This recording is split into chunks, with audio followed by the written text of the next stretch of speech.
Welcome to Politics Done Right. I am your host, Egberto Willies. This is a progressive program that will take the mystery out of politics. This is the program that will encourage you to make sure government becomes we the people.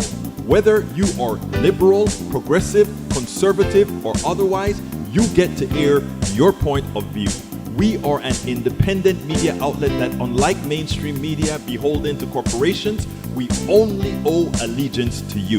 Remember, you can also send me a tweet at EGBERTOWILLIES. That is at Egberto Willies. Let us engage.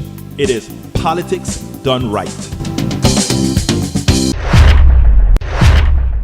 Well, folks, welcome to one more edition of Politics Done Right. I'm Egberto Willies, your host. Thank you so kindly for being part of the show. I don't know what happened in the beginning of the show, so I had to do a restart of the software. I am not sure if we had to get another feed going on the side of YouTube or not. So as I speak to you today, let me go ahead and check those different feeds and see exactly what went down, so I can see if it actually did a dupleta, meaning that it have to go twice, and it did have to go twice. I don't like that because that means we have some work to do. But as it is, we are here. No repost is going to be necessary because I still have the feed that you've done so far, I believe. Let me go ahead and see. Even with power, yeah, let's go ahead and discount this baby here. Cancel this one. All right, folks, we are going to have a good show for you today. I have to requeue a few things here, so let's go ahead and get busy. There's one particular thing that I wanted to show here that I think it had to do with who was it? I think I lost it, but I think it's in videos. It had to do with Scarborough. And what I'm going to do is I'm going to first welcome you guys on, and then I'm going to bring in Joe Scarborough if I can find Joe Scarborough. Let's see, or not there. A.B. Stoddard, I see you, but I don't see. There is Joe Scarborough. That's the one that I wanted to get in. Let me adjust that baby. Put that there. Come back here. And we are going to be ready to get busy with my peeps. Hey guys, how are you doing today? Welcome aboard Bridge MCP. FB doing two-factor for me for months. Oh, now, ooh. Eric Hayes, welcome aboard. Michael Rutnan, welcome aboard. Who else is here with us today? Let's see. Let's see who else is here with us today. I'm scrolling. Peggy Lopez, how are you doing, Peggy? I saw that you came in to see our Ask Egberto Anything an hour or so late. By the time you came in, I think we were done. We also have Melanie Keelan with us today. Melanie, I hope you're back with us, even though we had to do a little requeue in here. Let me see, how did that requeue work? Did that requeue work off on both media? We need to make sure about that. Let's see who else is here. If I missed you, go ahead and throw your name in there again so that I can see you and call you out, because you know I like to make sure to call out my peeps. That's what it's all about. Alistair Waters, how you doing, my friend? Welcome aboard to Politics Done Right. Okay. Let's see who else we have. Anything else here? Anything? Yes, it's Monday, and it's going to be a wonderful Monday. Works on Facebook now. It's working fine, it seems, and we only had one instance on Facebook, so that is good as it turns out. All right, let's get busy. AVQ says, no need to read out. Egberto, I'm going to guess you're going to cover the January 6th highlights. That's rightfully pretty much all that's in my news feed. Yeah, the highlights, but I didn't bring any videos with the highlights from that particularly, but I do want to talk about it. And it is the title of the show today, because the title of the show today is, Even Without Power, MAGA is Disastrous to Our Country Because We Let Them. And how do we let MAGA be this bad? Well, we'll go ahead and show you in a few videos that we are going to play you as well. And some of you may say that doesn't have anything to do with MAGA, but ultimately they all do, because we're so distracted with what MAGA is doing, Trump and his peeps are doing, that there's so much that doesn't get done. Okay, in the near future. All right, let's start. Investors buy 25% of homes in 3 Florida metros. Rising rents and stock market fears have sparkled real estate investment. Orlando, Miami, and Jacksonville are 3 of 7 U.S. markets where they're over 25% of sales. Companies like Fundrise have been actively pursuing single-family rental communities in hot southern markets around Florida and South Carolina, allowing retail investors to gain exposure to this asset class as well. Most recently, the company's Interval Fund, backed by Goldman Sachs, purchased an entire community of single homes in Central Florida. This is the primary cause of housing bubble, and it should be illegal. And since you started with that, Mr. Rudnan, what I'm going to do is I'm going to start with that as well, because I have a piece here that I did, and I want everybody to listen to it, and it goes this way. If I can get it started, I want you guys to note this. The pilfering in this country is simply ridiculous. In Atlanta, you have corporations now buying up all these homes. They can pay cash for all these homes on the cheap. They intend to rent those homes to make steady cash flow for themselves. So they are using homes as a form of making money. When they take all those homes off of the market, it means that there are fewer homes ready to purchase. And you have 10 people going after one home, and the prices keep going out, and they keep pricing the lower people out of home. That is capitalism. That is how it works. And that is, if you believe in capitalism, that is fine. If you're a decent person that want to do good, and you just want to be a person that goes onto the streets and help other people, you're not going to get a big salary. You are hosed. You will never have a real home. You will never have something good. Because only the capitalists, those who put capital first, only those people are entitled to have. Only those people are entitled to have. I mean, it is sickening, right? What we have is, everybody talks about the real estate market. I have a home. You may have a home. All of us may have homes, right?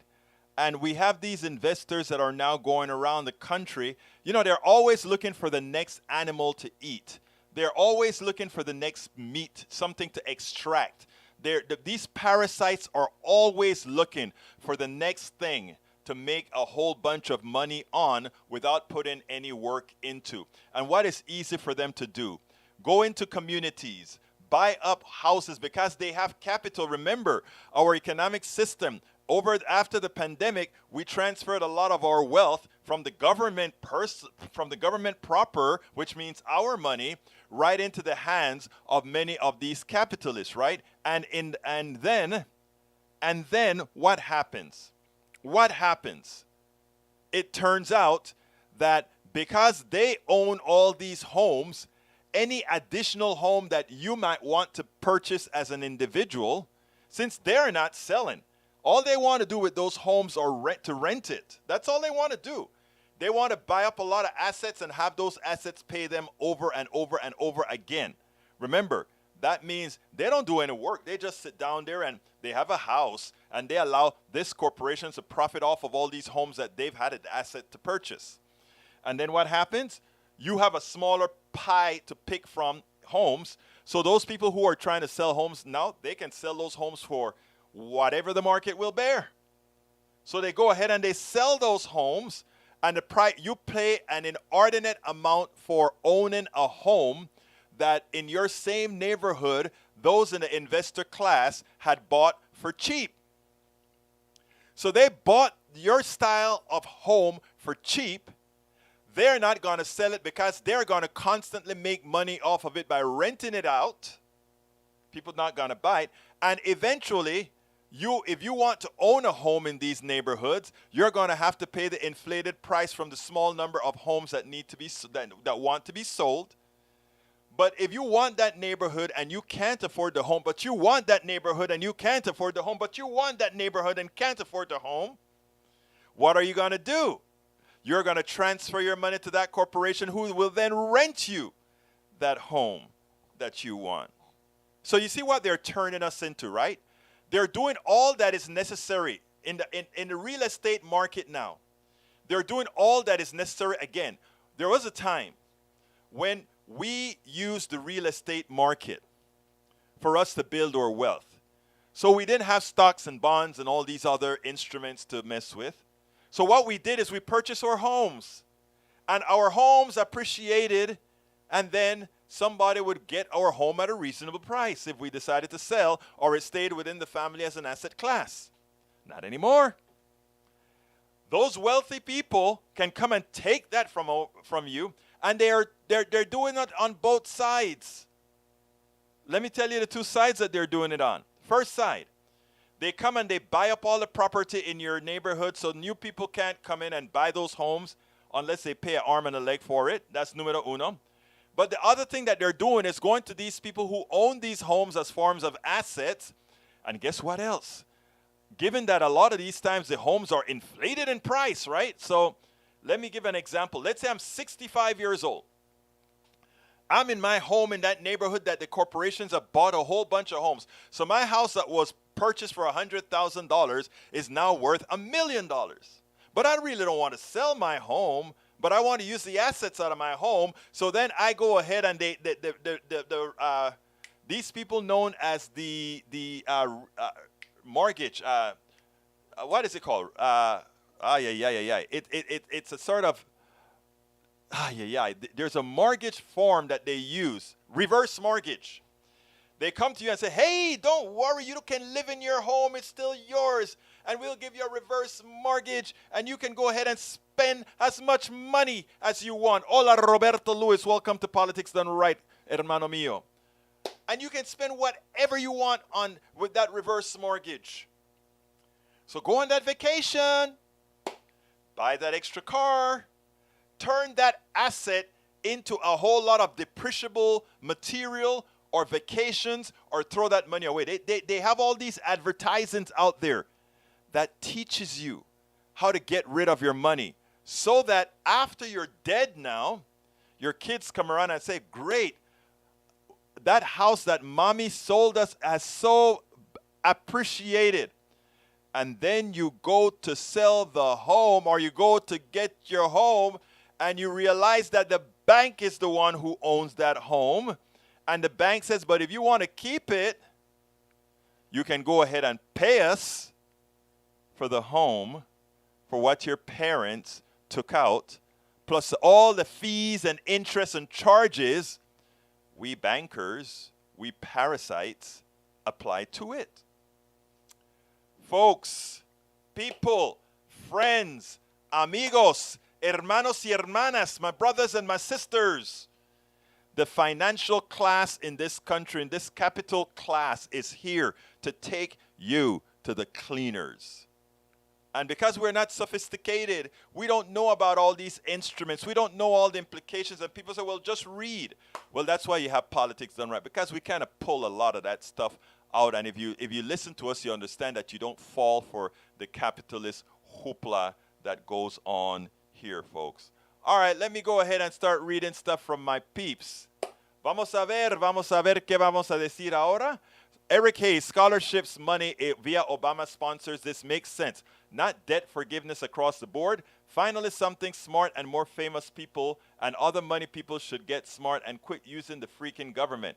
The Obamas have turned up with a CEO of Airbnb to launch a $100 million scholarship, that the Voyager Scholarship. The award will offer support to college students looking to start a career in public service, funding for financial aid to students, as well as stipends for travel and networking opportunities. I don't know what you're complaining about, Brother Hayes, okay? Let me first tell you. What I thought we started with our previous communication to extricate the fallacy that there's some independent government entity that you should hate because it's inefficient. If you hate government, you hate yourself. I repeat, if you hate government, you hate yourself, because government is we the people. And if we the people are unable to function, it means we the people are the ones that are not engaging appropriately to do what is right as a government. You see, when the Powell memo came out, That was one of the most important concepts that they had to get into your head. And so far for you, Mr. Hayes, it has worked. Let you think that government is something other than you. If government is not working, it is your responsibility to engage government and to get with other people to ensure that government works. That's what I am doing. That's what Bridge MCP is doing. That's what Melanie Keelan is doing. That's what Roberto Lewis is doing. That's what Alistair Waters is doing. That's what Bridge MCP is doing. To make government work. Do not allow the corporate structure to fool you into thinking, because this is how it works. And be intelligent about it, people. This is how it works. We the people, all of us, create government. We are government. The corporations are independent people working together to make money however they can. Is that a bad thing? No. Is it a good thing? No, it's just a thing. That's all. It's just a thing. Corporations are people who get together, not all of us as one, not all of us working in concert for the benefit of us all. A corporation works in the benefit of the few who own the corporation. Punto y final. Government is all of us getting together to work together to do what's good together for us all. So the Powell Memo, in order to give a benefit to the few, which is what's happening right now, the transfer of wealth from us all to the few, to the rich. And for those who say there will always be the rich, or the rich would always win, you are a slave. You are a slave if you sit back and think, well, the rich will always get what they want. That is slave mentality. That is having chains in your head. We have to understand what government is. We the people. Punto y final. We the people.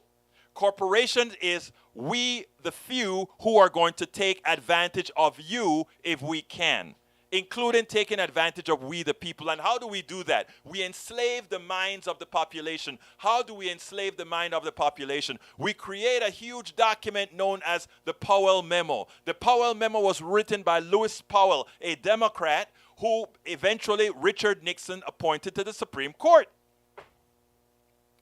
It shows you that neoliberalism is not just a Republican thing or a Democratic thing. It is a money parasitic thing. And I hope you guys are understanding what I'm saying. If you don't, tell me I need to clean my language up or whatever, but I'd like you to ask if you don't get it. Again, this document, its sole purpose was to tell you government is bad, government is wasteful, government is evil, government is all these things, as if you are not government. They needed to put a fusion, or rather a fission, between what was you and what was government. Letting you forget, enslaving your mind into believing that government isn't us. And by making sure that government isn't us, they can abuse us as they did using the Heritage Foundation, the Cato Institute, and all these organizations designed to create lies that seem truthful. Please, it is so important that you get that. It is so important that you get that. Now, I brought that back from the scholarship stuff that Eric Hayes brought on because I don't want to depend on independent entities. I don't want to depend on the goodness of a few rich individuals to give scholarships to people and say, oh, how nice they are. This guy gave $100 million to this black university so that all those kids' medical bills are paid off. What happened to the hundreds of thousands of kids, of